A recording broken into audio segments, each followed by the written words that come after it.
Nasubukan niyo na bang mabully? O nakasaksi na ba kayo ng bullying? Lalong-lalo na yung bullying na nag-uugat sa entitlement. Ganyan po ang tema ng ating kwento ngayon. Pero bago ang lahat, kung bago ka pa lang dito sa channel, please like, subscribe, and hit the notification bell para updated kayo sa bawat kwentong ilalabas. May bago tayong kwento 2 o 3 beses sa isang linggo. At ngayon, para sa tampok nating kwento.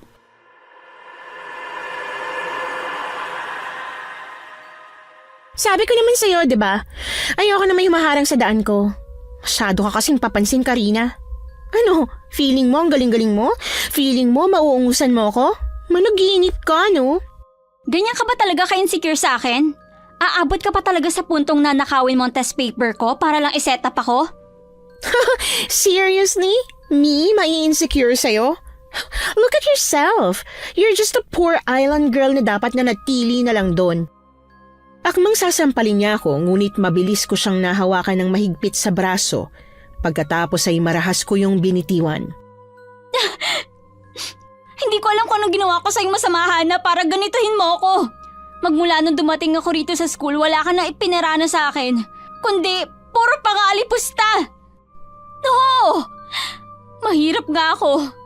Kaya nga nagsisikap ako mag-aral eh. Tapos sisirain mo ko? Ikaw na nasa'yo na ang lahat. Scholarship lang ang meron ako, Hana. Bakit? Bakit napakalupit mo? Gosh, how dramatic. Hindi mo pa rin pala talaga naiintindihan, no? I thought you're a genius. I don't like you. No, wait. I despise you. As simple as that. Ayoko nandito ka. Ang mga mabababang uri na tulad mo, hindi dapat hinahayaan na pakalat-kalat dito. Always know your place. Gets mo? Natigilan na lamang ako nang bigla akong nilapitan ng mga kaibigan niya. Teka, anong gagawin niyo? Higpitan yung hawak niyo at huwag niyo siyang pakakawalan, ha? Sige, talian niyo at ipasok niyo sa bodega. Walang makakarinig sa'yo rito kahit magngangawa ka pa dyan. Tingnan ko lang kung hindi ka magtanda. Hana! Wag! Palabasin niyo ako dito! Buksan niyo to! Wala akong nagawa kundi ang pumalahaw sa iyak. Habang tumutulo ang mga luha ko ay pinilit kong sipain ang pinto. Ngunit unti-unti akong nakaramdam ng mabigat na enerhiya, nahilo at saglit na nawalan ng malay. At sa isang iglap ay nagising na lamang ako sa isang hindi pamilyar na lugar. Inay! Inay! Natanggap ko na po yung liham ng school na pinag-applyan ko. Nakapasa po ako sa scholarship. Inay, para po ito sa atin. Saka, Nay, sisikapin ko po talaga na hindi masayang oportunidad na makapag-aral sa isang prestilyosong eskwelahan. Hindi ko po kayo bibiguin. 6 na buwan ang nakararaan, nag-iwan ako ng isang pangako sa nanay ko. Tandang-tanda ko pa ang pangingilid ng luha sa kanyang mga mata nang makita ang iniabot kong liham.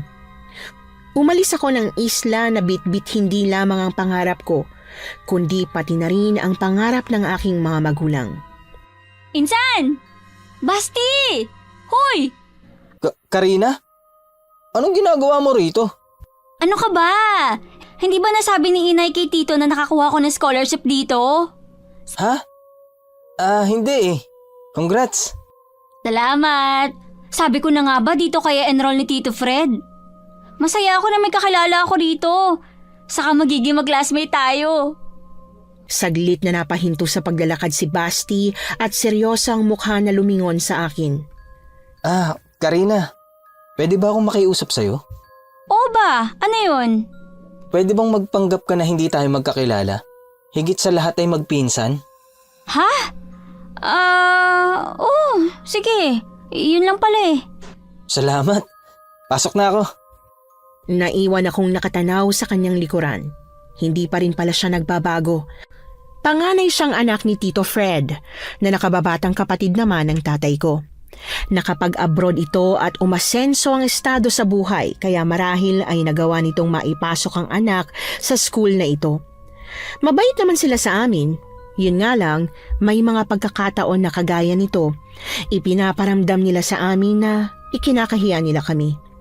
Nag-umpisa na ang klase kaya itinoon ko na lamang doon ang aking pansin. Magandang araw mga mag-aaral, ako si Mrs. Caridad Ebañez, ang magiging guro ninyo sa asignaturang Pilosopiya. At ako na rin ang magiging advisory teacher nyo sa buong school year. Anumang usapin na tungkol sa inyong pag-aaral, asahan niyo ang aking partisipasyon sa abot ng aking makakaya. Oh, Miss Hannah Sandoval, late ka. Sorry ma'am, I just have to talk to my dad. Ngayon kasi yung flight niya papuntang Australia for a 3-month business convention, so we have to sort out some things. Okay, maupo ka na. Sa mga malilate pa sa klase ko, kahit may kanya-kanyang dahilan pa kayo, gusto kong malaman yung lahat na hindi yan po pwede sa akin, ha? Wala akong pakialam sa kung sino kayo sa lipunang ito. Strikto ako sa maraming bagay, lalong-lalo na sa oras. Gusto kong igalang niyo ang oras ko dahil nangangahulugan niyo na iginagalang niyo rin ako. Alam ko na nanggagaling sa mga pamilya ninyong pinapasweldo sa amin dito, pero kailangan niyo ring maintindihan na ang binabayad ng mga magulang niyo rito ay para sa magandang edukasyon at disiplina. Hindi ako mangingiming ibagsak ang sino man na hindi maaabot ang standards ko. Bueno, maligayang pag-umpisa ng school year dito sa Maharani Academy. Sa pagkakasabing niyo ni Mrs. Ebañez ay tila tumaas ang paghanga ko sa ginang. Maotoridad ang tindig at ang kanyang pananalita na para bang kahit na sino ay mapapasunod niya.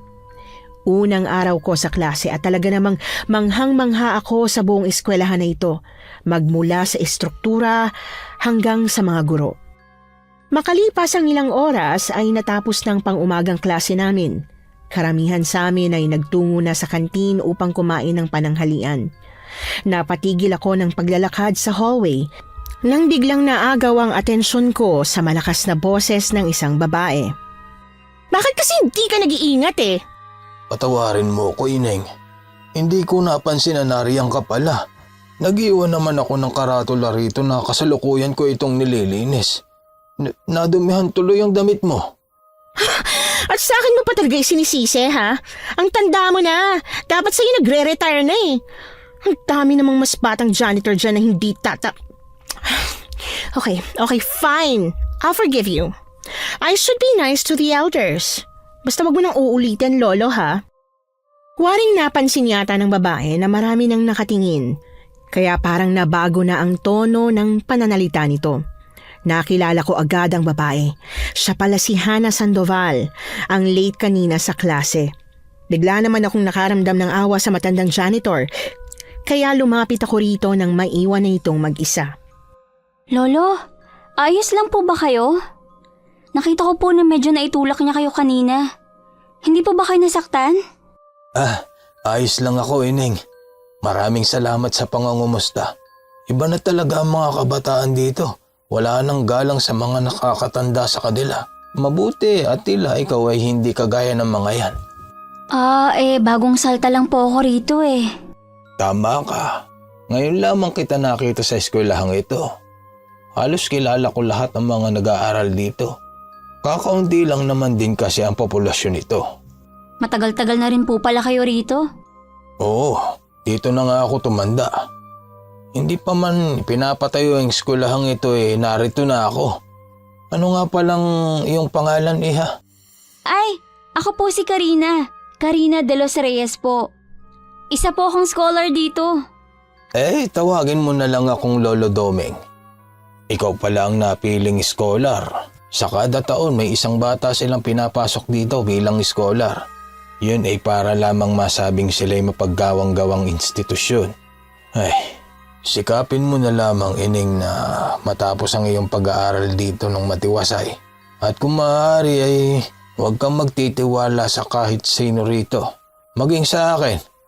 Sige, mauuna na ako sa'yo. Naging makahulugan sa akin ang mga huling sinabi na yon ng matandang janitor. Lumakad na ito paalis, bit-bit ang mga gamit nitong panglinis. Bigla namang kumulo ang loob ng tiyan ko. Kakain pala dapat ako ng pananghalian kanina nang mawala na lang ito sa isip ko. May 15 minutos pa bago ang susunod na klase kaya minabuti kong magtungo na sa kantin. what's that smell? Ang baho. Excuse me, I think your food is already panis na. Why are you still eating that? Hindi to panis. Ang tawag dito ay ginamos. Ginamos? Ew, anong klaseng pagkain yan? Guys, don't get near her. It's really smelly. It super duper stinks. Sorry kung nababahuan kayo. Masasanay din kayo sa amoy. Huwag niyo na lang ako pansinin. Seriously? Anong wag kang pansinin? Mabaho nga yung kinakain mo. Ano, kami pa mag-a-adjust sa'yo? Nagpalipat-lipat ang tingin ko sa kanila. Alam ko naman na hindi sila kumakain ng ganitong uri ng pagkain. Mga pagkain pang mahirap. Pero parang ang OA naman ng pagkamangha nila sa ginamos ko. Kasama kasi ito sa mga pinabaon sa akin ni inay. Ayoko rin namang gastusin ang kakarampot na allowance ko para bumili pa ng pagkain. Ang mamahal pa naman ng mga pagkain dito sa kantin.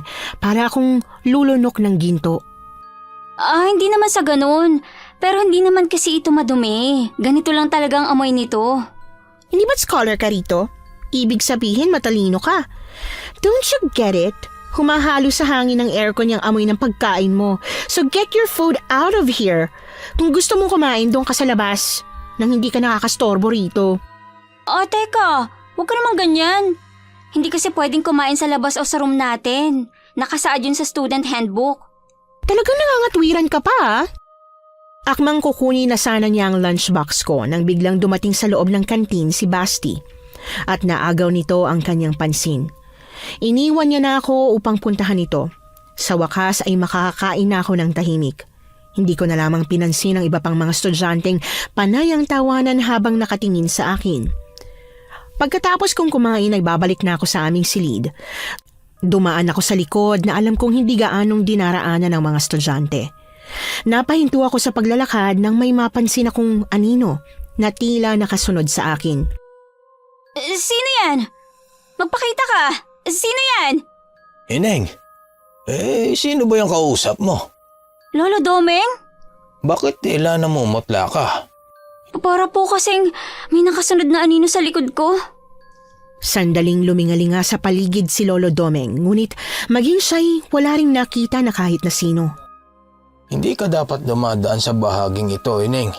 Kaya nga nilagyan ko ng barikada sa unahan upang hindi na rito pumunta ang mga estudyante. Pero, bakit po? Dahil may mga espasyo na hindi para sa atin, na nararapat lamang na bigyan natin ng respeto. Mabuti pa bumalik ka na sa iyong klase.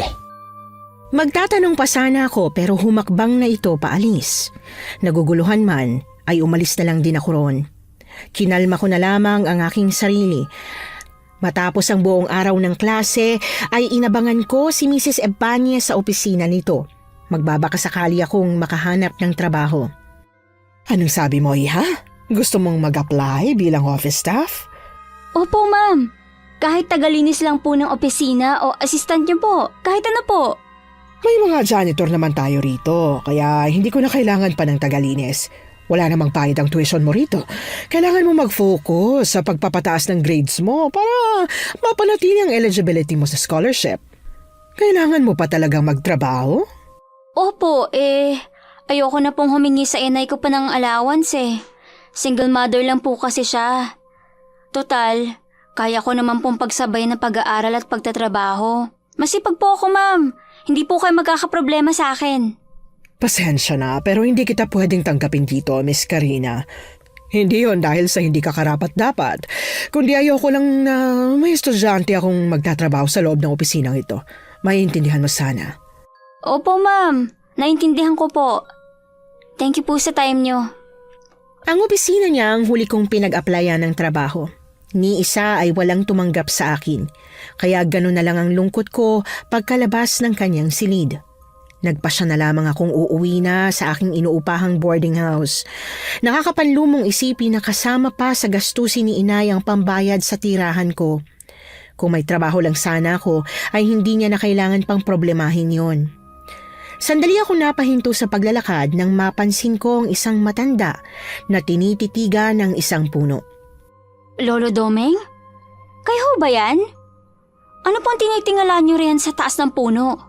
Oh, Ineng, bakit naririto ka pa? Nagsiuwian na ang mga kamag-aaral mo ah. Ha?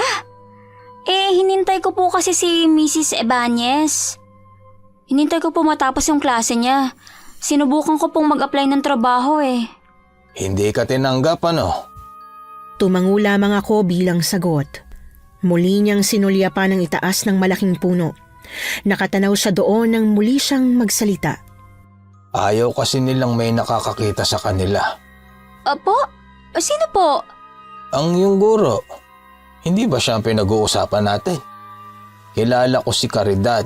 Talagang istrikto yun mula pa nung nagsimula siyang magturo rito. Hindi niya gugustuhin na may estudyante siyang pakikialamanan ng kanyang kagamitan. Yun nga raw po ang sabi. Saka inaasahan ko na rin po yun. Kaya lang, nalulungkot lang po ako kasi kailangan ko po talaga mapagkakakitaan habang nag-aaral ako rito. Saglit na natahimik si Lolo Domeng. Kinuha niya ang walis tingting na nakasandal sa may puno.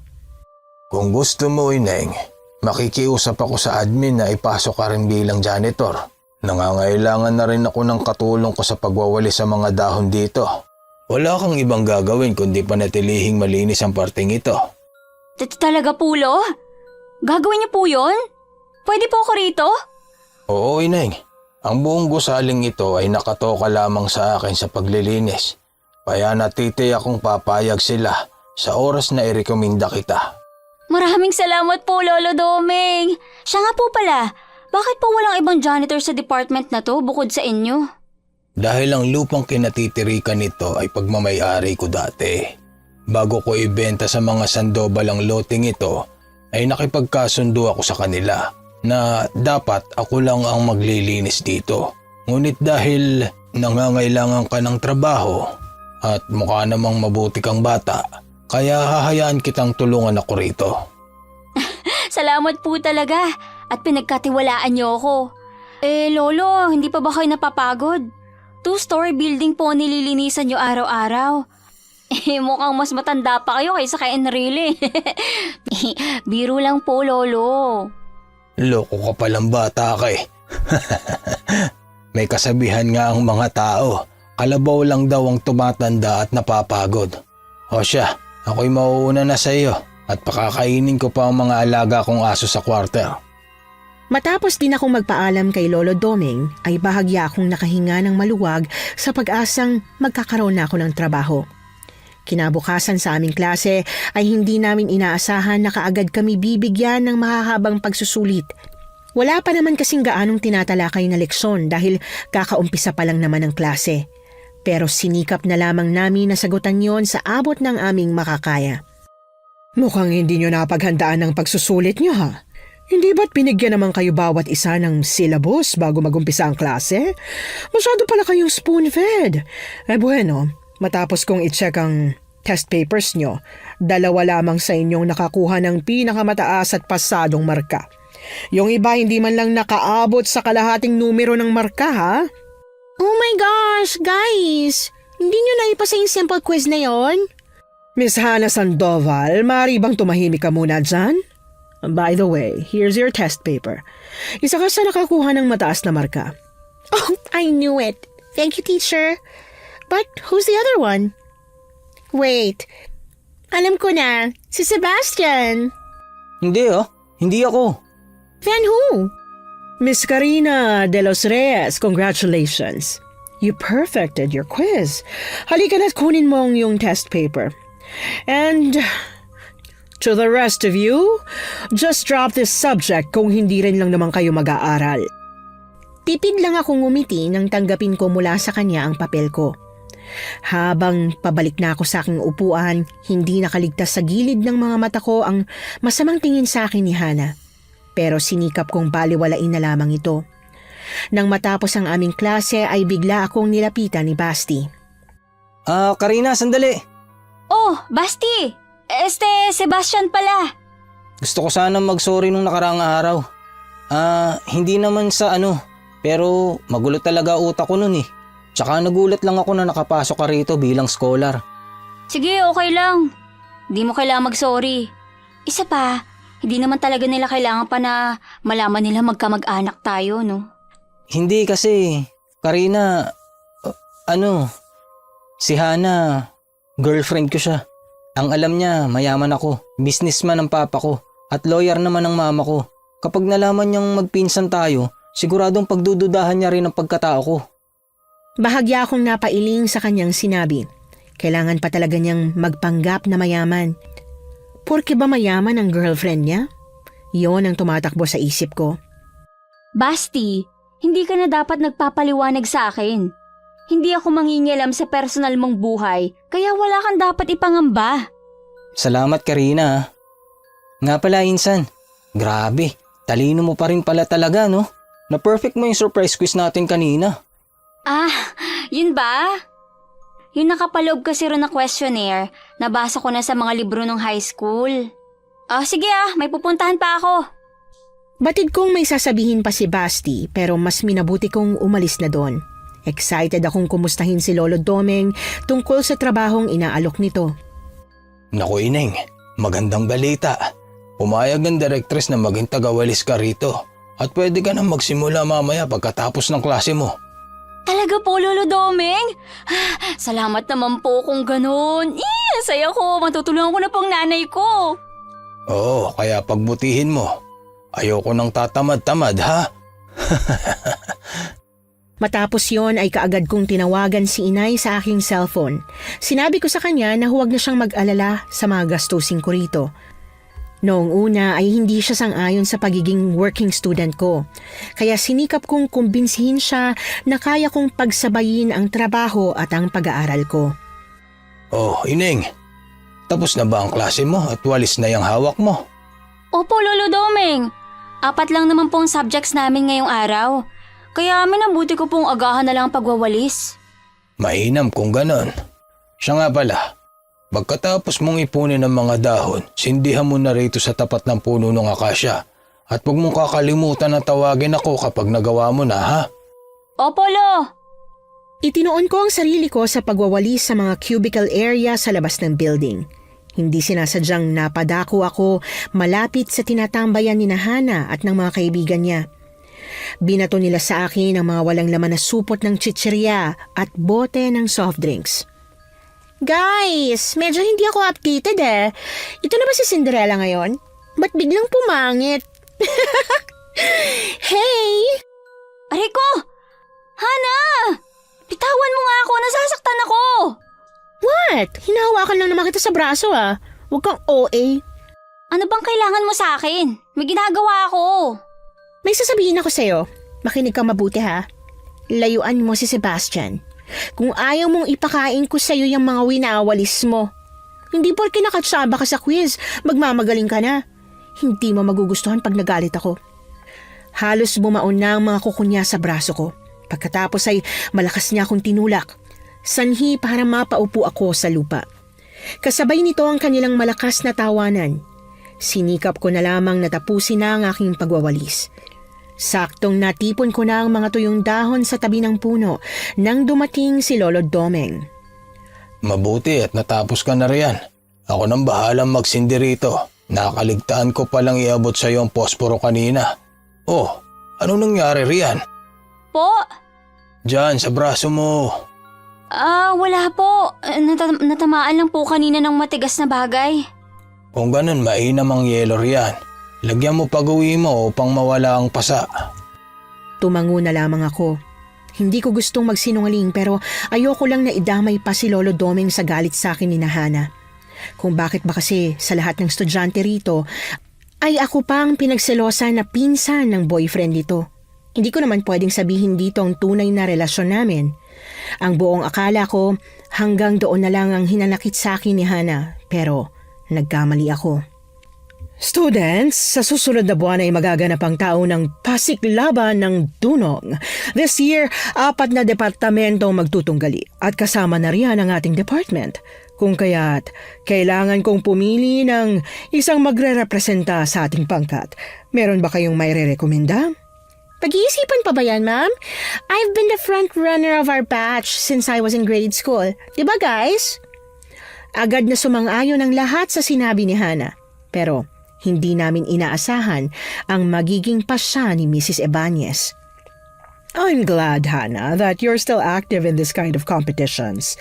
At sa tingin ko, alam na ng ibang departamento kung sinong pipiliin nating pambato. Kung kaya, naisip kong ibahin muna sa pagkakataong ito. Ma'am, what do you mean? Meron pa bang mas karapat-dapat dito maliban sa akin? Ikaw ang pinakamahusay na contender, Hannah. At alam nila kung paano ka sumagot sa mga debate. Kaya, tsaka kung paghahandaan ka nila ng maigi. Exactly! Ngayon palang matatakot na sila. They will all cram and burn their empty brains for me. I'm sure magbaback out na yung mga yan. Hannah, ang kompetisyon ay inilunsad upang lalong palawigin at pag-ibayuhin ang kakayahan ng bawat isa at hindi para manindak. Gusto kong maging exciting ito sa pamamagitan ng pagpili ng bagong lalaban. Hindi na maipinta ang mukha ni Hannah nang matuon sa akin ang tingin ng aming guro. Wait, are you serious, Mrs. Ebanez? Yung babaeng yan ang pinipili mong ilaban sa competition, really? Umupo ka na muna, Hannah, at huminahon ka, please. Maganda yung naging standing ni Miss De Los Reyes sa nakaraang performance niya rito. In fact, lagi niyang napa-perfect ang exams. So, Miss Karina, gusto mo bang subukan? Ma'am, hindi ko po alam kung kaya ko. I know you can. Huwag kang mag-alala. Gagabayan kita sa magiging mechanics. Matapos yon ay nagulat ang lahat nang biglang magdabog si Hannah. Marahas itong naglakad palabas ng silid. Hindi na ako nagsalita. Ang totoo'y hindi naman talaga ako interesado sa competition. Ngunit nagbago ang isip ko nang sabihin sa akin ni Mrs. Ebanez ang magiging premyo nun. Karina, nabalitaan ko tinanggap mo raw yung suggestion ni Mrs. Ibanez? Oo, Basti. At saka alam mo, sayang din yung premyo kung hindi ko susubukan. Kung ganun, sumali ka lang dahil sa premyo? Oo. Malaking tulong na yun sa amin ni Inay kung sakasakali man na manalo ako. Alam mo naman, nagipit kami sa pera. Kung bigyan na lang kaya kita ng 10K, medyo malaki rin kasi yung pinadalang alawan sa akin ni Papa. Ano sa palagay mo? Sandali akong napatingin kay Basti. Alam kong hindi siya mag-aalok ng ganoong kalaking halaga kung wala itong kapalit. Ganyan mo talaga kamahal si Hannah, ha? Para gastahin mo yung perang pinaghirapan ng papa mo sa abroad. Karina naman, walang kinalaman dito si Hannah. Gusto mong umatras ako sa competition, tama? Look, Insan, alam kong introvert ka. Hindi rin garantisadong mananalo ka dyan. Kilala mo bang kinakalaban mo? Lalamunin ka lang nila sa stage. Baka nga himatayin ka pa ron. Ginagawa ko to para sa'yo. Dahil magpinsan tayo. Hindi ko napigilang matawa sa sinabi niya. Magpinsan? Tanda ko pa tuwing may okasyon lang nila kami naaalala bilang kapamilya. Yon ay upang gawing tagahugas ng plato ng kanilang mga bisita. Tumayo na ako sa aking upuan at kinuha ang bag ko. Saka ko siya muling nilingon. Salamat sa alok, Basti. Pero kanina nag-aalangan talaga akong sumali. Pero alam mo ngayon, mas lalo mula ako kinumbinsi na lumahok. Kaya pasensya na. Kasi kahit hindi ako manalo, gusto ko pa rin subukan, no? Magiging masayang karanasan yun dito sa school. Siya, mauna na ako. Karina, sigurado ka bang hindi mo pagsisisihan to? Hindi, Basti.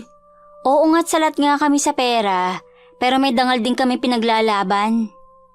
Hindi ko napansin na habang nag-uusap pala kami ni Basti, ay nakita kami ni Hannah. Nagulat ako nang may humawak sa magkabilang braso ko. Sa pilitan nila akong kinaladkad patungong banyo. Tawan niyo ako! Anong gagawin niyo sa akin? Nakikita mo yan? Yan dapat ang pinagkakabalahan mo. Mga basura! Hawakan niyo maigi yan! Hana! Pakawalan niyo ako! Pakawalan? Dito ka na babagay, girl. Ilang ulit ba kitang pagsasabihan, ha? Layuan mo si Sebastian. Pero ang landi mo pa rin talaga. Napasigaw ako nang bigla niyang hatakin ang buhok ko. Hindi ako makawala sa higpit ng pagkakahawak sa akin ng dalawa niyang kasama. Pinsan ko si Basti, Hana! Tama na! Nagpapatawa ka ba? Paano mo siya magiging pinsan? Mahirap ka lang. Sinungaling kang babae ka. Hana, maniwala ka sa akin. Pinakiusapan niya ako na wag sabihin sa'yo dahil malalaman mong pagkatao niya. Hindi siya mayaman. Nagkataon lang na nasa abroad si Tito Fred at malaki ang sweldo. Kaya na kaya nilang maipasok dito si Basti. Kapatid ni Itay si Tito Fred na papa naman ni Basti. Please, Hana, pakawalan niyo na ako. Bakit siya lapit ng lapit sa'yo kung talaga magpinsan lang kayo? Sinubukan niya akong suhulan kapalit ng pag-atras ko sa competition. Wala na akong choice kundi ang sabihin sa kanyang katotohanan. Ilang saglit lang ay isang malakas na sampal naman ang dumapo sa mukha ko. Nang makaalis na sila ay napaupo na lamang ako sa toilet bowl. Habang sinasapo ko ang aking pisngi, doon na bumuhos ng malakas ang mga luha ko. Hindi ko na talaga maintindihan kung bakit nangyayari to sa akin. Napatigil lang ako sa pag-iyak nang may mapansin na naman akong anino sa may dingding ng banyo. Nang mapagtanto kong walang ibang tao ron, ay agad na akong tumakbo palabas. Nakasalubong ko si Mrs. Ibanez na papunta pa lang ng CR. Nilapitan niya ako at hinawakan sa balikat. "Oh, Miss De Los Reyes, anong nangyari sa'yo?" Ma'am, may nakita po ba kayong anino sa loob ng CR? "Ano? Ang ibig ko sabihin, anong nangyari sa pisngi mo? May sumampal ba sa'yo?" Nadulas lang po ko kanina. Tumama po sa lababo. Hindi ka nag-iingat eh. Mabuti pa dumiretso ka na ng klinik nang malapatan niya ng aid. Sinunod ko ang sinabi ni ma'am. Ngunit bago pa man ako makarating ng klinik, bigla akong nakaramdam ng pagkahilo. Mabilis na umikot ang paningin ko at sa loob ng ilang segundo ay hindi ko na alam ang sumunod na nangyari. Ining, buti naman at gising ka na. Lolo Doming, nasan po ako? Nasa klinik ka. Nakita kitang hinimatay kahapon sa hallway kaya dinala kita rito. Kahapon pa po ako nandito? Oo, bumalik lang ako ngayon para dalhan ka ng makakain kahit alam kong hindi ka pagising. May mga pasa at galos ka. Ano bang nangyari sa'yo, ha? Ganun ba katindi ang pananakit sa'yo ng anak ni Sandoval para himatayin ka? Bahagya akong natigilan sa kanyang sinabi. Kung ganon, alam pala niya. Oo, Ineng. Alam kong pinagmamalupitan ka niya. Ngunit hindi ko sinubukang mangialam sa inyong dalawa dahil nakikita ko sa iyo na kaya mo namang lumaban. Hindi mo lang ginagawa. Hindi po totoo yan. Kung kaya ko pong lumaban, wala ako rito. Hindi sana masasayaran ng palad niya yung mukha ko. Matalino kang bata, Karina. Alam mo kung kailan dapat lumaban at kung kailan dapat maging mapagtimpi. Mana ka nga sa iyong yumaong ama.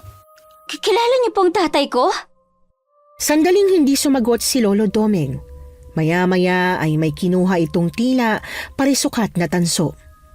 Sa tuwing wala silang klase, sa halip na makihalubilo ang iyong ama sa mga kapwa niya estudyante, ay nakatambay siya sa may puno kung saan ako malimit tumugtog noon. Napapakalma raw siya ng tunog nito. Isang araw, nagpaalam siya sa akin dahil magiging padre de pamilya na raw siya. Ang sabi niya, babalik din daw siya sa pag-aaral, masiguro lang niyang mabubuhay kanya ng maayos. At gusto niya, tugtugin ko raw ang paborito niyang awitin sa oras na makabalik siya rito.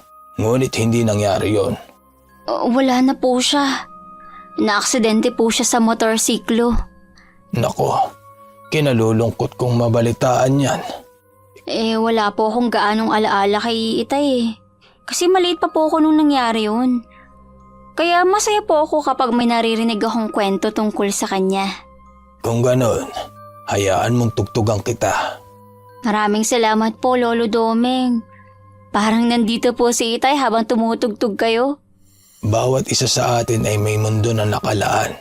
Maaring hindi mo siya nakikita, pero nakakatiyak akong hindi siya nawala. Magpahinga kang mabuti. Mauna na ako, Ineng. At ako'y marami pang gagawin. Habang tumutugtog si Lolo Doming sa kanyang harmonika, hindi ko namalayan ang pagtulo ng mga luha ko. Hindi ako pamilyar sa musikang kanyang ginamit, ngunit tumagos yun sa akin na parabang kasama ko sa mga sandaling yon si Itay. Hindi nagtagal ay lumabas na rin ako ng klinik. Sinikap kong iwasan ang grupo nila Hana at maging si Basti. Nagpasalamat akong hindi na nila ako ginulo mula noon. Hanggang sa dumating na ang araw bago ang competition. Akala ko, tanggap na ni Hana na akong piniling lumahok. Ngunit lingid sa kaalaman ko, ay may tahimik lang pala siyang binabalak sa akin. Miss De Los Reyes, I'm so disappointed with you. Bakit mo nagawa ito? Ang alin po, ma'am? Pinaiimbestigahan sa akin ng directress ang nangyayaring kopyahan sa exam sa section na ito at may nagsabi sa akin na ikaw daw ang source nila ng sagot. Opo, hindi po totoo yan, ma'am. Paano mo ipapaliwanag sa akin na napunta kina Sebastian itong scratch papers mo? Naglalaman ito ng mga kodigo. Nasabi niya na magpinsan daw kayo, kaya mo raw siya tinutulungan at malaki daw ang ibinabayad niya sa'yo. Ma'am, hindi totoo yan. Oo, magpinsan nga po kami pero hindi ko magagawang magpakopya. Paghandaan mo ang kaparusahan mo, Miss De Los Reyes. Hindi ko to palalampasin. I'm so disappointed with you. Akala ko pa naman, naiiba ka sa mga estudyante rito. Hindi na ako nabigyan ng pagkakataong magpaliwanag dahil pinalabas na niya ako sa kanyang silid. Agad kong hinanap si Basti. Hindi ko lubos akalaing magagawa niya sa akin to. Kung ano man ang dahilan niya, hindi ko siya mapapatawad. Oh, Karina! Hinahanap mo ba si Sebastian? He's not here. Katatapos lang ng tryout niya para sumali sa basketball team. And guess what? Natanggap siya. Siyempre, with a help from me. Sabihin mo sa akin, Hana, may kinalaman ka ba sa ginawa ni Basti? What? Ano bang sinasabi mo? Wala akong alam dyan. Ganyan ka ba talaga kadesperadong talunin ako? Tumitira ka ng pailalim? Hey, watch your words. Kung ano-anong mga binibintang mo sa akin, wala ka namang katibayan. Ako? Desperada? Baka ikaw. Sino bang mahirap sa atin dito na isinisiksik ang sarili niya sa school na hindi naman siya nababagay? Alam mo, pwede ko namang ayusin kung ano man yung problema mo eh. Come with me. At sa tingin mo, susunod ako sa'yo? Bawiin niyo ang akusasyon niyo sa akin. Yun na nga ang gagawin ko, stupid. Pero gusto ko na pumunta ka muna sa loob ng gymnasium. Hintayin mo ron si Sebastian, or Basti rather. Papaaminin ko siya sa'yo, kaya ihanda mo ng phone mo to record. Alam kong may binabalak siyang masama, kaya hindi ko siya sinunod. Pero pagtalikod ko ay nakaabang na pala sa akin ng mga kasama niya. Hinatak nila ako patungong gymnasium. Hindi ko akalain na doon na pala mag-uumpisa ang bangungot ko. Inapak-apakan ni Hana ang mga kamay ko bago nila ako isinilid sa isang bodega. At hindi ko inaasahan ang mangyayari pagkatapos nun. Anong nangyari kay Miss De Los Reyes? Bakit siya nagkaganyan? Bakit ang dami niyang sugat? Yun nga rin ang pinagtataka ko. Mahigit 1 linggo na hindi pumapasok at nagwawalis ang batang yan. Naisip ko na baka ako naging abala lang siya sa kompetisyon. Tapos nakita ko na lamang siya kaninang umaga na nakahiga sa ilalim ng puno ng akasya. Hindi. 1 linggo na rin siyang hindi pumapasok sa klase ko, Mang Domeng. Hindi na rin siya nakasali sa competition dahil sa naging issue niya. Nabalitaan ko nga ang tungkol dyan. Ma'am Ibanez, matagal na akong nandito sa eskwelahang ito. Ang totoo, mas nauna pa. May iba't ibang klase ng tao ang araw-araw na lumalabas-masok dito. At nasisiguro ko na ang batang ito ay hindi ang klase ng tao na gagawa ng ganoong bagay. Alam ko po yon. Naging padalos-dalos ako sa mga nasabi ko sa kanya bago to mangyari. Umami na yung pinsan niya na sinetap lang daw nila si Karina para mapilitan akong tanggalin siya sa competition. Huwag kayong mag-alala, Mang Domeng. Hindi ko palalampasin ang sino man na gumawa nito sa kanya.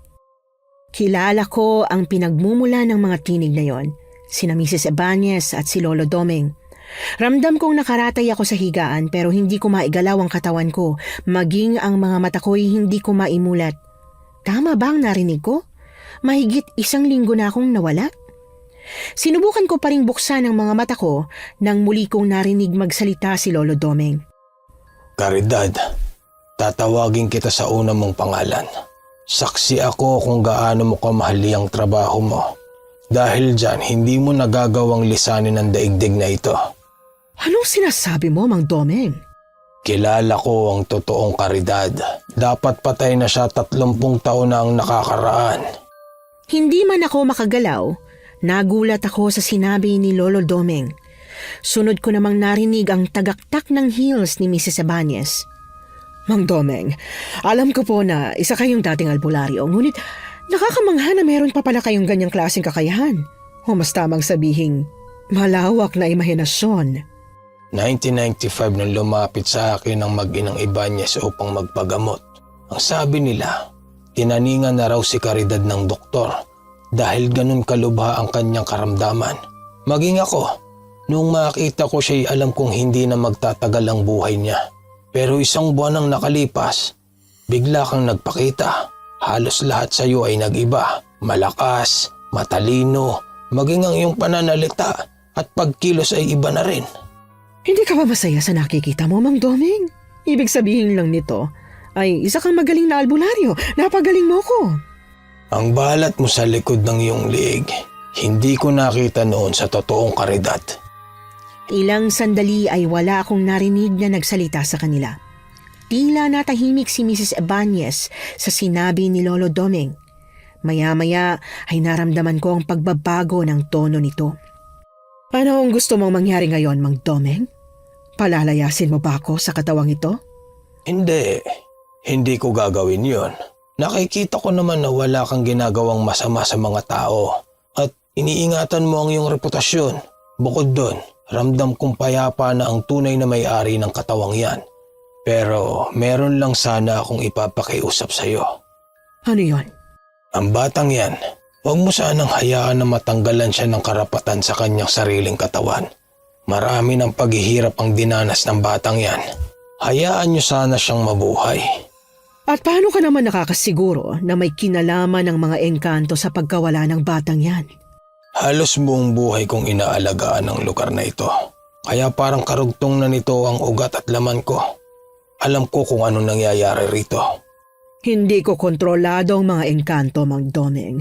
Marahil nakikita nilang mahina na ang bata at hindi nararapat sa kanya ang buhay na meron siya. Nakakatiyak akong nais pa niyang mabuhay. Marami pa siyang pangarap, Caridad. Sige, susubukan kong makiusap. Hindi ko gaanong maintindihan ang pinag-uusapan nila. At hindi ko rin alam kung gaano na ako katagal nakaratay sa higaang ito. Hindi ko maramdaman ang pagsikat ng araw o ang pagbabago ng klima sa gabi. Ganito na ba kamanhid ang katawan ko? Para akong nakakulong at unti-unting lumalayo sa katawan ko. Wala na akong gaanong marinig hanggang sa bumalik ako sa hindi ko malamang lugar. Isang napakagandang lugar. Maya-maya ay may naamoy akong insenso. Parang hinahatak ako nito pabalik sa katawan ko. Habang tumatagal ay lalong tumatapang ang amoy. Lubayan niyo ang batang ito. Hayaan niyo siyang mabuhay. Hindi pa niya oras. Huwag niyong panghimasukan ng hindi sa inyo. Sigurado po ba kayo sa ginagawa niyo, Lolo? Ilang araw niyo nang ginagawa yan pero hindi pa rin siya nagigising. Matindi ang puwersang bumabalot. Talagang hindi magiging madali. Sana nga magising na po siya. Lalong magagalit sa akin si Papa. Lo, balitaan niyo na lang po ako pag nagising na siya. Kailangan ko na pong pumasok sa klase. Sige, iho. Marahil ay matagal pa na orasyon ang guguguling ko. Maibalik ko lang ang kanyang malay. Sa hindi ko malamang dahilan ay parang umalpas ako mula sa pagkalunod. Habol hininga akong namulat at napabangon sa pagkakahiga. Lolo Domeng? Gising ka na sa wakas. Kamusta ang pakiramdam mo? Maayos naman po. Nauuhaw po ako. Eto, ubusin mo yan. Makakatulong yan sa pagbalik ng sirkulasyon ng dugo mo sa iyong katawan. Matapos akong lumingon ay napansin ko ang aking mga kamay na nakahawak sa baso. Anong problema, Ineng? Yung kamay ko po. Binali po ito ni Hana bago ako mawala ng malay. Pero wala man lang po akong maramdamang kirot. Natigilan din si Lolo Domeng sa aking sinabi. Seryoso siyang tumingin sa mga mata ko na tila ba natatakot. Sabihin mo sa akin, Karina, saan ka nang galing?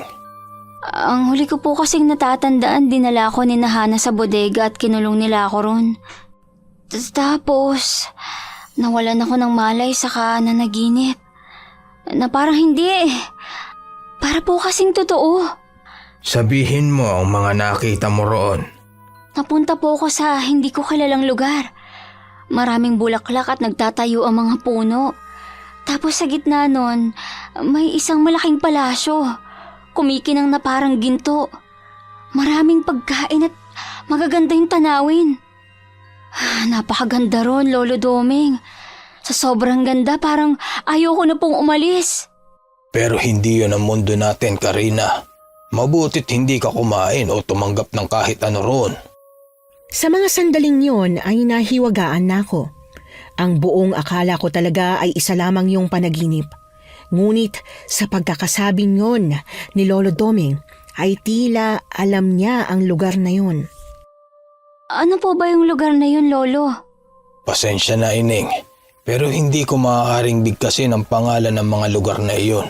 Nasa paligid lamang sila at anumang oras ay maaari ka nilang kunin muli. Nila? Hindi ko po kayo maintindihan. Ang mabuti pa ay magpalakas ka at sikapin mong huwag nang magpapaapi sa kahit kanino. Tumimo sa akin ang sinabing yon ni Lolo Doming. Marami mang katanungan sa utak ko, sinikap kong baliwalain muna yon. Nang bumalik na ang lakas ko ay nagbalik na rin ako sa eskwela. Ramdam ko sa bawat araw kung gaano ako katagal na nawala. Napansin kong marami nang nagbago. Hindi na ako nilalapitan ng mga barkada ni Hana o maging si Hana mismo ay hindi ko na napagkikita sa school. Ano na kayang nangyari doon?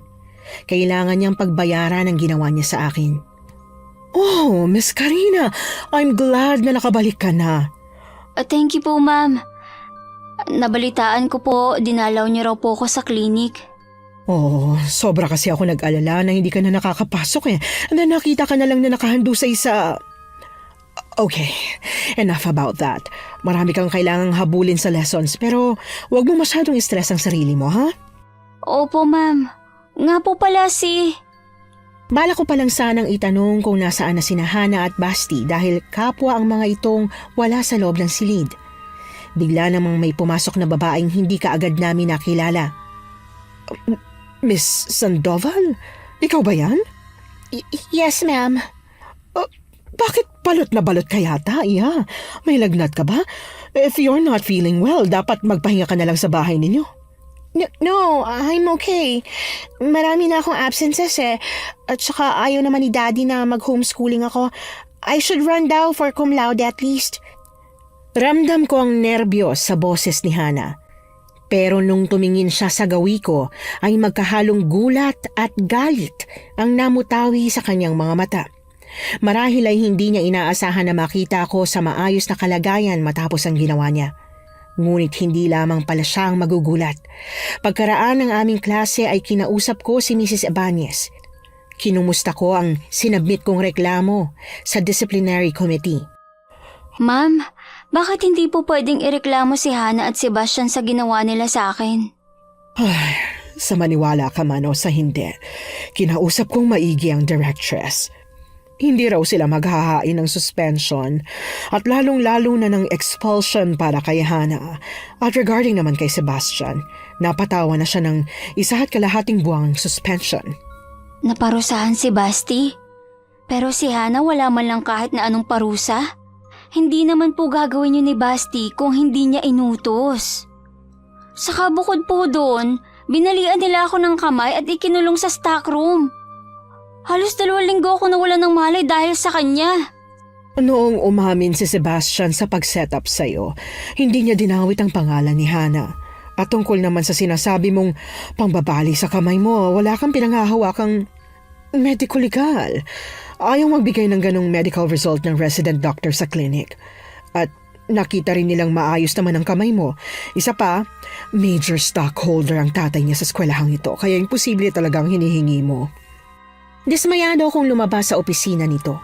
Napabuga ko ng marahas na hangin. Ngayon ay naiintindihan ko na.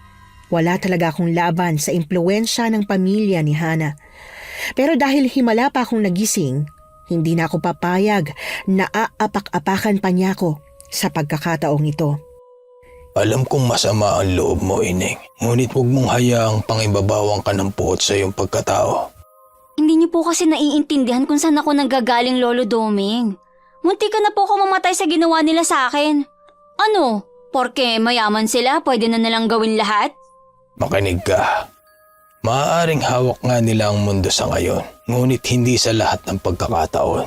Mahiwaga ang buhay. Hindi mo alam kung kailan at sa kung paanong paraan ka nito babawian.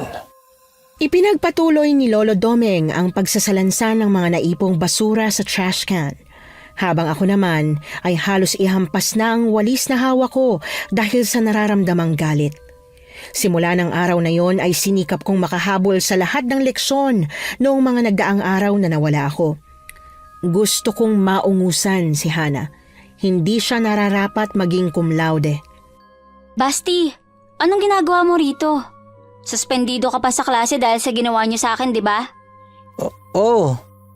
Pumunta lang ako rito para makita si Hana at para humingi na rin ako ng tawad sa'yo.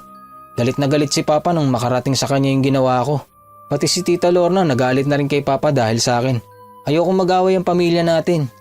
Kilala kong nanay ko. Hindi siya basta-basta nagtatanim ng sama ng loob. Kahit na minsan, ipinaparamdam niyo sa amin ng pangmamaliit. Lagi niya kayong pinagtatanggol sa akin sa tuwing sinasabi kong sumusobra na kayo. Tapos ganun pang gagawin mo sa akin? Karina, alam kong nagkamali ako. Pero intindihin mo naman, gusto kong makapasok sa varsity para makabawas sa babayaran kong tuition. At pinagbantaan din ako ni Hana kapag hindi ko sinunod ang gusto niya, makikipag-break siya sa akin. Intindihin? Intindihin, Basti. Siniraan mo ako para lang may makuha ka. Baliw na baliw ka sa babaeng yun. Hindi mo siya dinawit sa kalokohan na siya naman talaga nagplano. Tapos ngayon, manghihingi ka ng tawad sa akin. Sabihin mo, nagiging kahihiyan ka na sa lugar natin, di ba? Hindi matanggap nila tito at tita na ang pinagmamalaki nilang anak ay hindi naman talaga matalino at higit sa lahat, manggagamit pa. Alam mo, hindi pagpapatawad ang gusto mong hingin sa akin kundi paglinis ng pangalan mo. Huwag mo na nga akong kakausapin ulit. Mabibigat ang aking mga hakbang habang palabas na ako ng gate ng campus. Hindi ko akalaing sasalubungin ako ni Basti doon. Hindi pa talaga ako handang magpatawad sa kanya. Dahil hindi lang ang kinabukasan ko ang muntik nilang masira, pati na rin ang tiwala sa akin ni Inay. Binigyan pa niya ng sama ng loob ang nanay ko at yun ang kinagagalit ko. Kinabukasan sa school ay bigla akong napagkatuwa ang lapitan si Hana nang makita ko siya sa hallway. Anong tinitingin-tingin niyo dyan? Gusto niyo bang mapalaya sa school na to, ha? Hana, kay aga-aga sumisigaw ka dyan. Winter ba ngayon? Ba't palagi ka nalang naka-jacket? Wala kang pakialam. Huwag kang humarang sa daan ko. May 15 minutes pa tayo bago magsimula ang klase. Gusto lang kitang kamustahin. Nga pala, nagkita kami ni Basti kahapon. Dahil sa pinlano nyo, siya ang napasama, imbis na ako. O ngayon? Aren't you happy now? Look, Karina, hindi ko alam kung anong klaseng maligno ka na parang walang nangyari sa'yo. Pero kung iniisip mo na matatalo mo ko, dream on. Tabi ka nga dyan. Napamaang na lamang ako sa aking kinatatayuan. Wala man lang ako nakikitang pagsisisi mula sa kanya. Ako pa talagang tinawag niyang maligno? Samantalang siya ang asal impacta.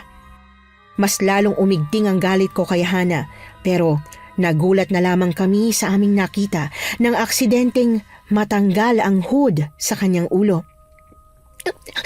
What? Stop staring at me!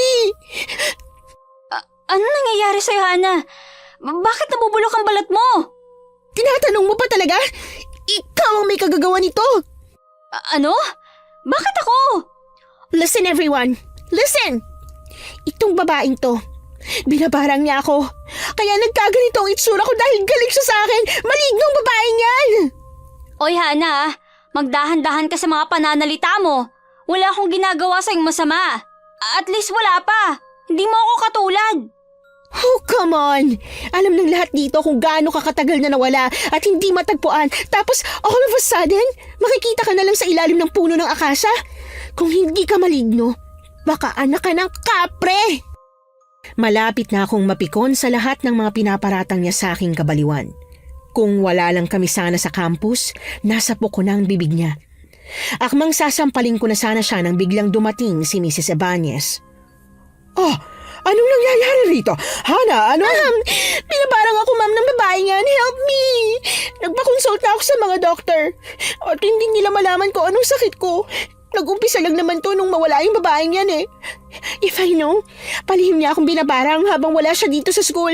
Galit na galit siya sa akin kasi akong lumaban sa competition at hindi siya. Miss Sandoval, mahirap paniwalaan ang narrative mo. Isa pa, wala ka namang ebidensya na may kinalaman nga dyan si Miss De Los Reyes. Sa tingin ko, mas mainam kung magpapatingin ka na lang sa mga espesyalista sa Maynila.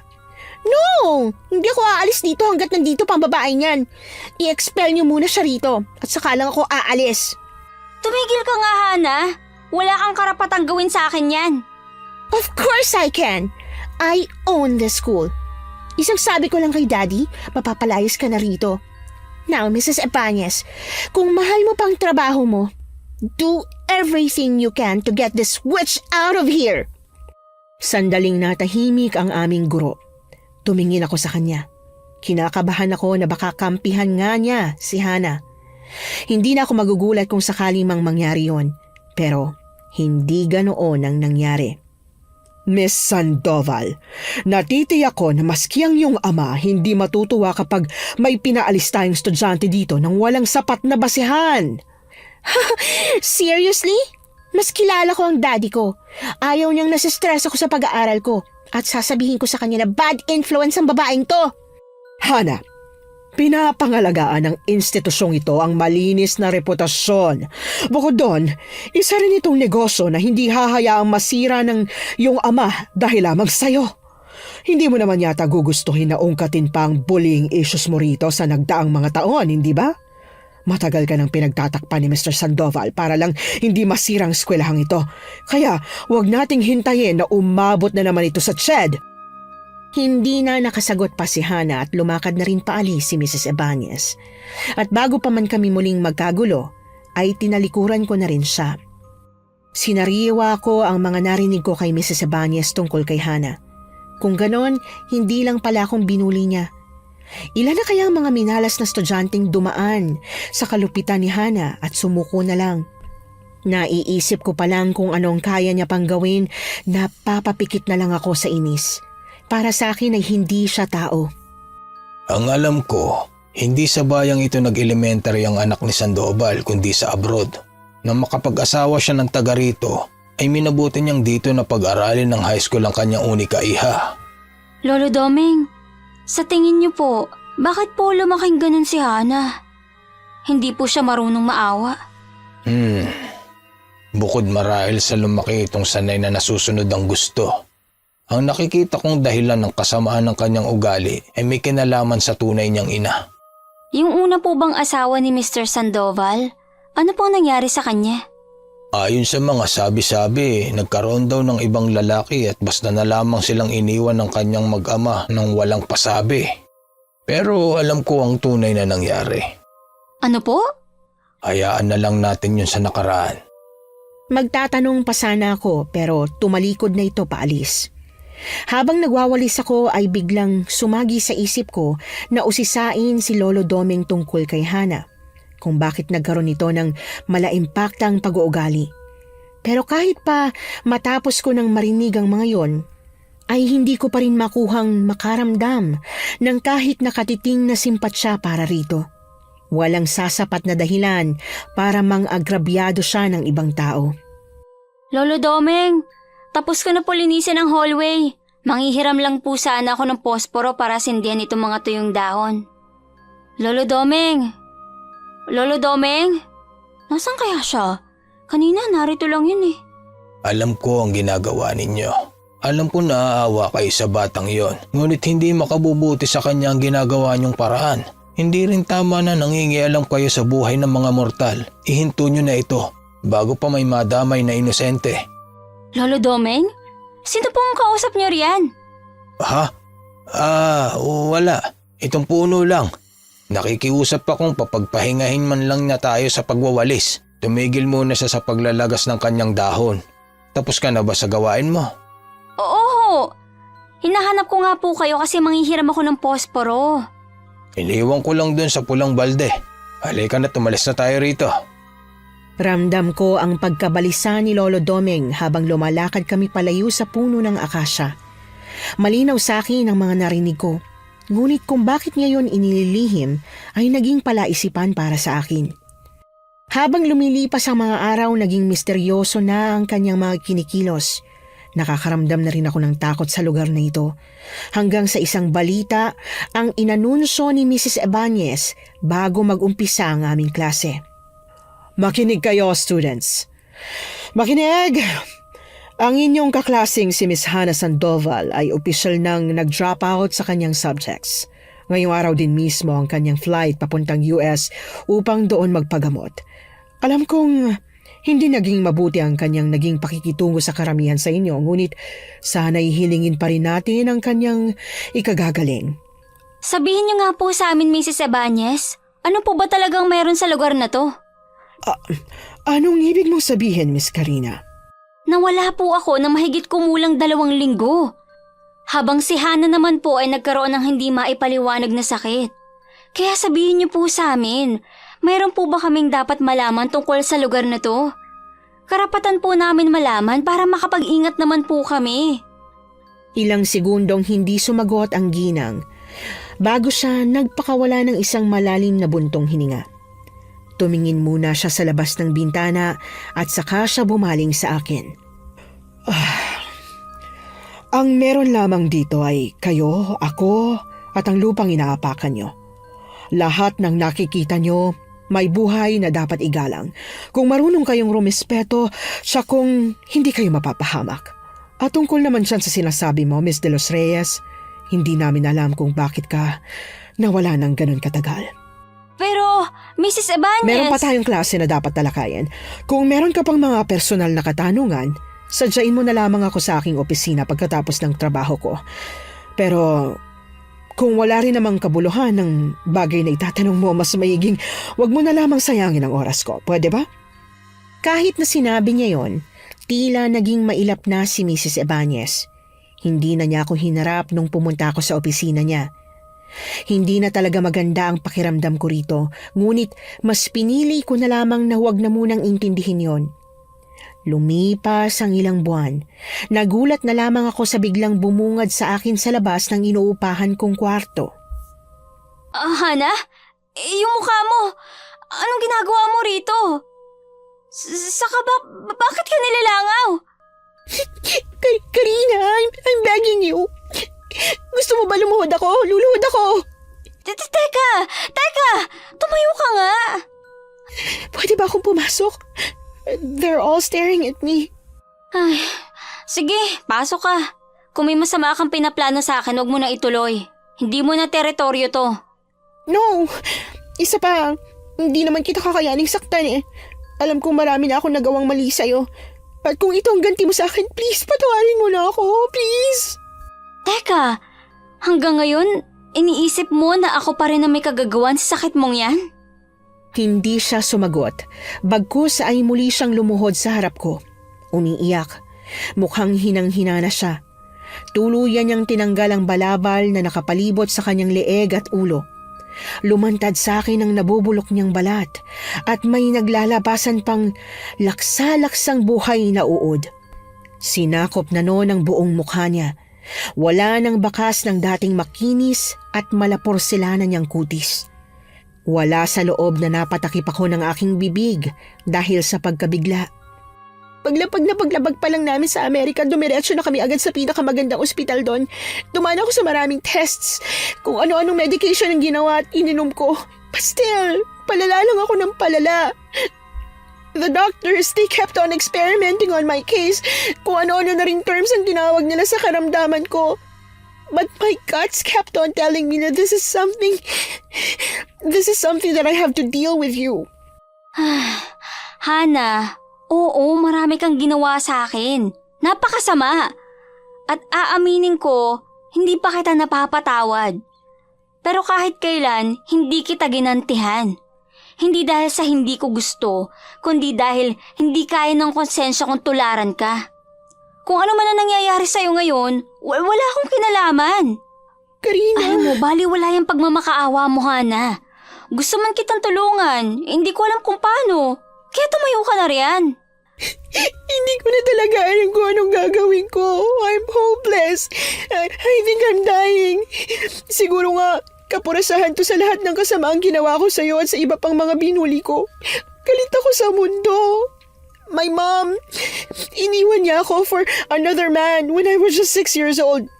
Pinagpasapasahan ako ng pag-aalaga sa iba't ibang yaya. Yung daddy ko, saka lang niya naalalang may anak siya pag kailangan niya ng update sa academics ko. Yung stepmom ko naman, hindi ako gusto. All my life, kailangan ko maging perfect daughter para hindi niya ako iwan. At sa tuwing may nagtatangkang lumamang sa akin sa school, ginagawa kong lahat mawala lang sila sa landas ko. Pero hindi pa rin rason yung mang-apa ka ng tao. Alam ko, wala naman talaga sa plano ko na pagmalupitan ka ng ganun kalala eh. Pero sobrang stubborn mo. Lahat ng naging victims ko sa school, inoferan ko sila ng pera so that I could stop bullying them at para umalis na rin sila. And by that, I maintained my standing sa school. Pero ikaw, ang totoo, wala akong alam sa pag-offer sa'yo ni Sebastian ng pera para umatras ka sa competition. Pero yun ang nagbigay ng hint sa akin na hindi ka nga mababayaran. Kaya mas lalo niyo akong pinahirapan at umabot pa kayo sa pagkulong niyo sa akin sa stockroom. I'm sorry. Pero sa maniwala ka sa akin o sa hindi, binalikan ka agad namin doon after an hour tapos bigla ka na lang nawala doon na hindi man lang nabuksan yung padlock. Akala nga namin may ibang duplicate yung susi na hawak namin but no. Kakabili lang namin ang padlock na yon kaya imposible talaga na may ibang taong naglabas sa'yo mula doon. Saglit akong napaisip sa kanyang sinabi. Agad pala akong nawala sa stockroom na yon. Tapos ay 2 linggo kong hindi nakita bago natagpuan. Nanatili pa rin akong tahimik nang muling magsalita si Hana. Nung nawala ka, doon na nagsimula yung pamamantal ng balat ko. Noong una akala ko allergies lang sa pagkain pero hindi eh. Dumaan yung mga araw na palala ako ng palala hanggang sa bumalik ka. Mabilis na nabulok yung balat ko at naglitawan na tong...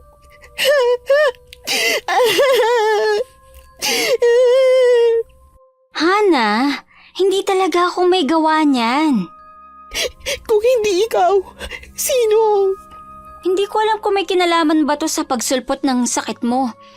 Pero may kakaiba talaga sa school natin. Nung nawala ako, hindi ko alam kung panaginip lang yun. Pero napadpad ako sa isang lugar na... basta, ibang-ibang mundo to ah.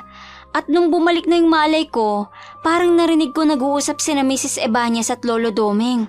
Ang sabi, hindi raw siya yung totoong Mrs. Ebañez. Hindi kita maintindihan, Karina. Hindi totoo si Mrs. Ebañez? What do you mean? Alam kong iisipin mong nababaliw ako.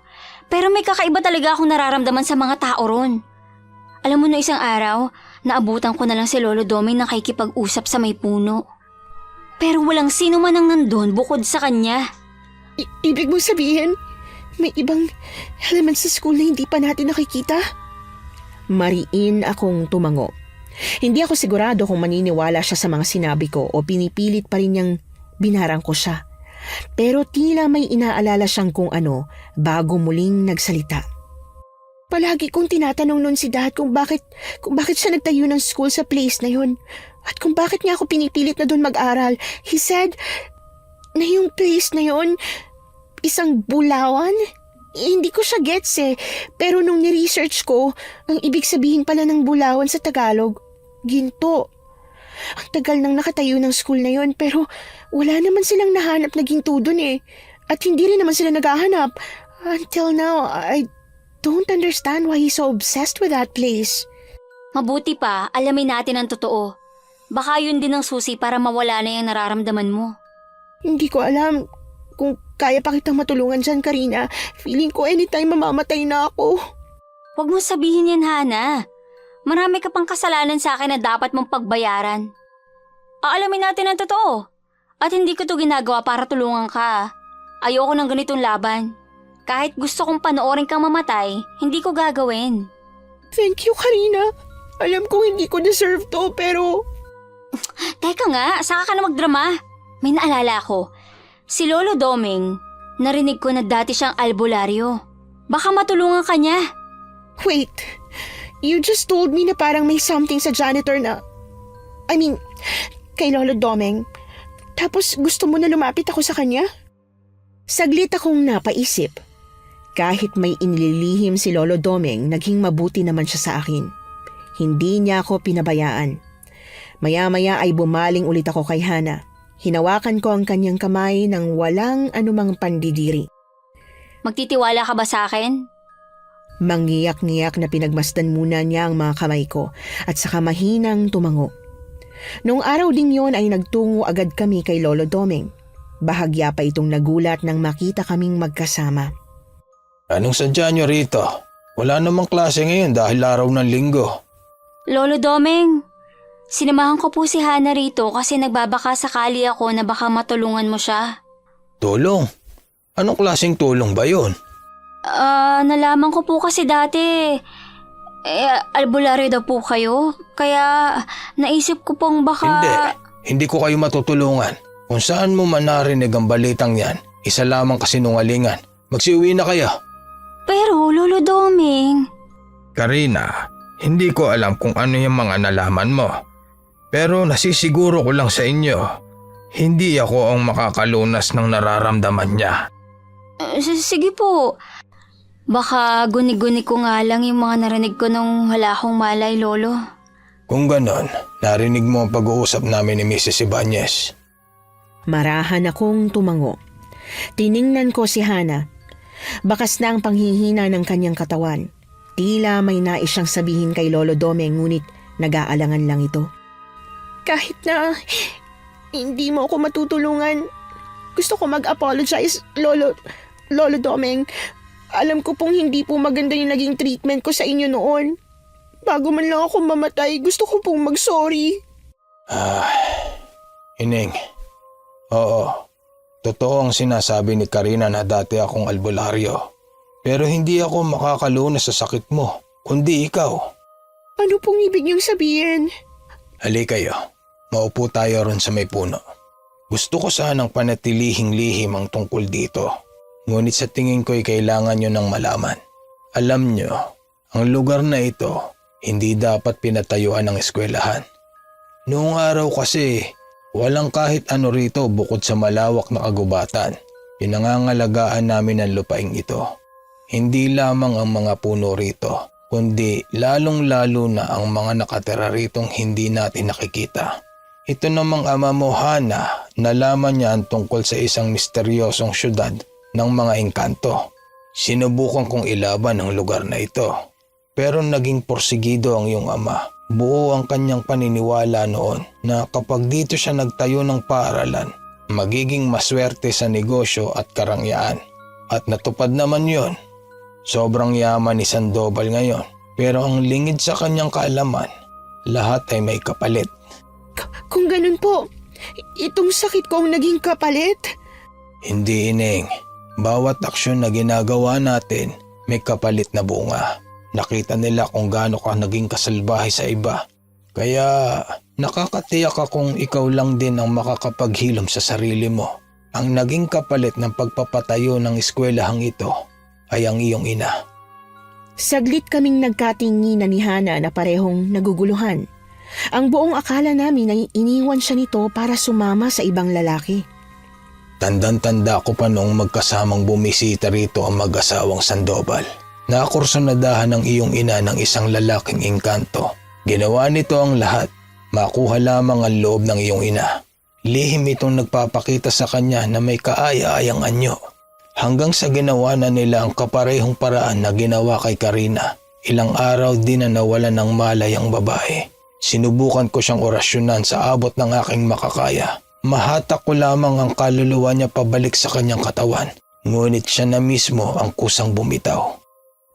Tama na! Mapatao o engkanto, it doesn't change the fact na iniwan niya ako para sumama sa ibang lalaki. I hate her!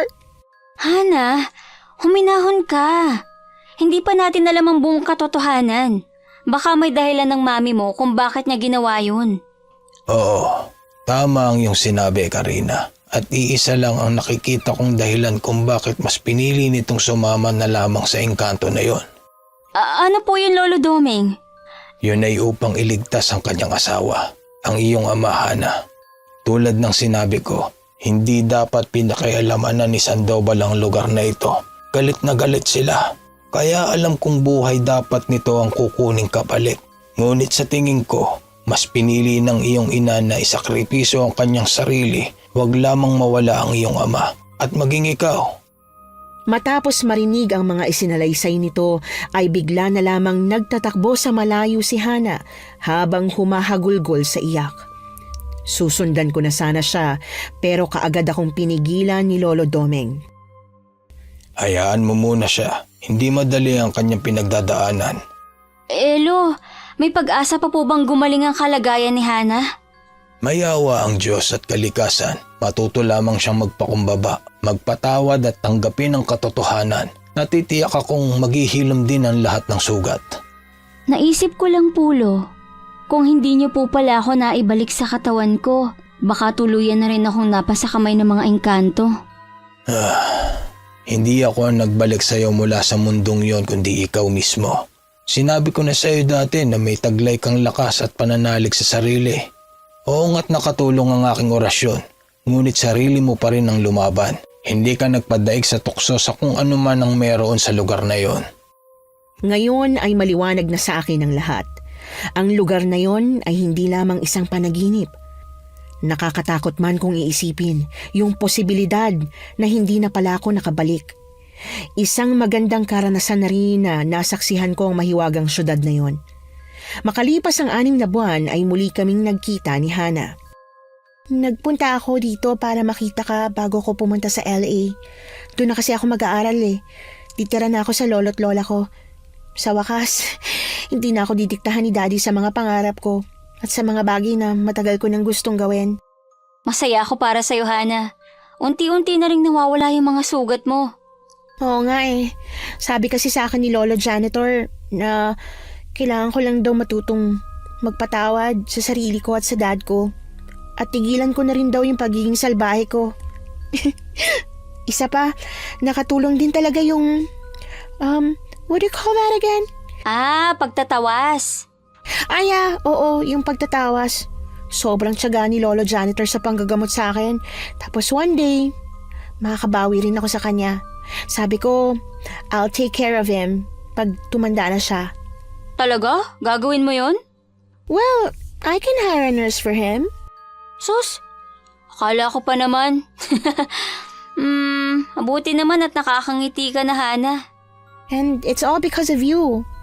Pero alam mo, sobrang ironic. Maraming taong nasa paligid ko na mayaman, just like me. Pero wala akong maasahan sa kanila, as my friends.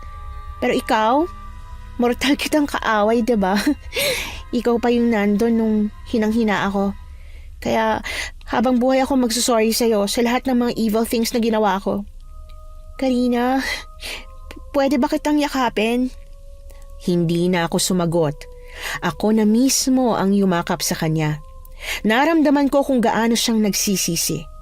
Alam kong maraming ginawang kasalanan sa akin si Hana pero sa loob ng ilang buwan naming pagsasama, doon ko nakilala yung ibang side niya.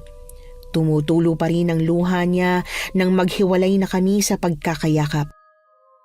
Karina, I'll get in touch with you kahit na nandun ako sa States. Sana lang huwag ka makulitan sa akin. Ikaw lang kasi yung nag-iisa kong kaibigan eh. I guess, kaibigan mo rin naman ako, diba? Oo naman. Kwento mo sa akin lahat na nangyayari sa'yo dun, ha? Siyempre ikaw din, no? By the way, pinabaunan ka ba ni tita ng salted baby fish? Yung ginamos? Yes! Do you have some? Please, nagpabili ako kay Yaya ng saging na sabay eh. That's so perfect. Ikaw talaga. Nakatikim ko lang ng ganun eh. Oo na. 2 garapon ay pinadala ni Inay. Sa'yo yung isa, pero wag mong aaraw-arawin yun na. Masyadong maalat. Matapos ang pag-uusap na yon, ay masaya na may halong lungkot kaming nagpaalam sa isa't isa ni Hana. Sa kabila ng pinagdaanan naming dalawa, masaya akong nakabuo kami ng isang pagkakaibigan. Naging mabilis ang paglipas ng panahon, tulad na lang ng mga nalagas na dahon na winawalis ko araw-araw, ay unti-unti ko na rin na nahahawi ang mga pagsubok ko sa aking pag-aaral. Congratulations, Miss Karina de los Reyes. This year's magna cum laude. Kahit kailan, hindi talaga ako nagduda sa'yo. Thank you po, ma'am. Hindi ko rin naman po ito maaabot kung hindi niyo po ako ginabayan. Hindi, dahil yan sa pagsisikap mo. O bueno, maiwan na muna kita at kakausapin ko pa yung ibang graduates. Susunod ako sa inyo. Pagkaalis ni Mrs. Ebanez ay patakbo kong tinungo ang cottage kung saan kanina pa tahimik na nakaupo si Lolo Domeng. Lolo Domeng, ano pang ginagawa niyo riyan? Hindi niyo po ba ako babatiin? Masaya akong naabot mo ang pangarap mong makapagtapos, Ineng. Salamat po. Dahil din po ito sa inyo. Ang laki po kaya nang naitulong niyo sa akin. Natupad ko rin ang pangako ko sa iyong ama, sa aking matalik na kaibigan. Anong ibig niyo pong sabihin? Sandaling nanahimik si Lolo Domeng na muling tumingin sa puno ng akasya. Ipinangako ko sa iyong ama na hindi ko lilisanin ang mundong ito nang hindi ko nasisigurong makakapagtapos ka. Nagkita po ba kayo bago siya mamatay? Hindi.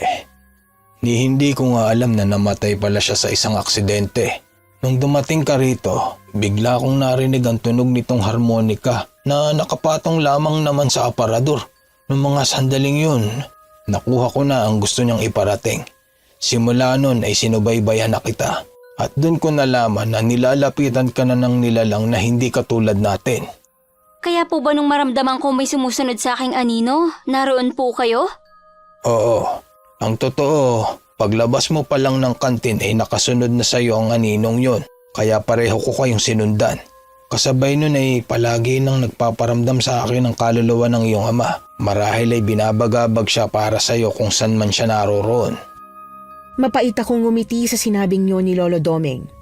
Hanggang sa kabilang buhay pala, hindi ako pinapabayaan ni Itay. At ginamit niya si Lolo Domeng para maiparamdam sa akin ang pagmamahal niya bilang ama.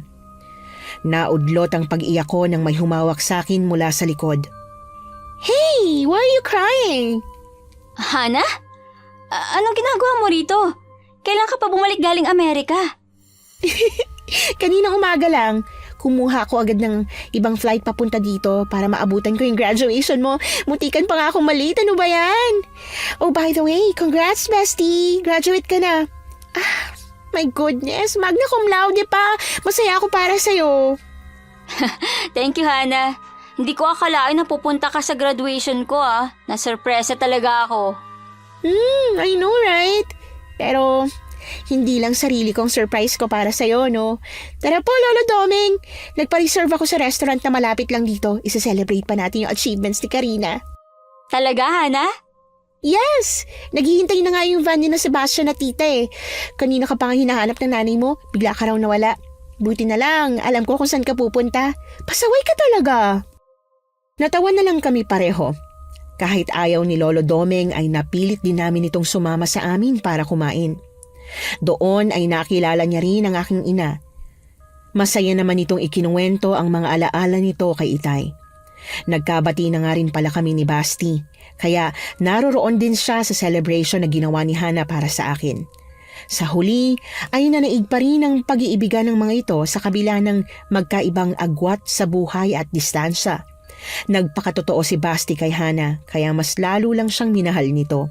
At syempre, kasama na ako ron. Sobrang ini-spoil ako ni Hana, buwan-buwan siyang nagpapadala sa akin ng allowance. Pinilit niya akong tanggapin yon para sa ikakaluwag daw ng konsensya niya. Natatawa na lang ako sa tuwing nagsasagutan kami sa telepono. Ang kulit niya.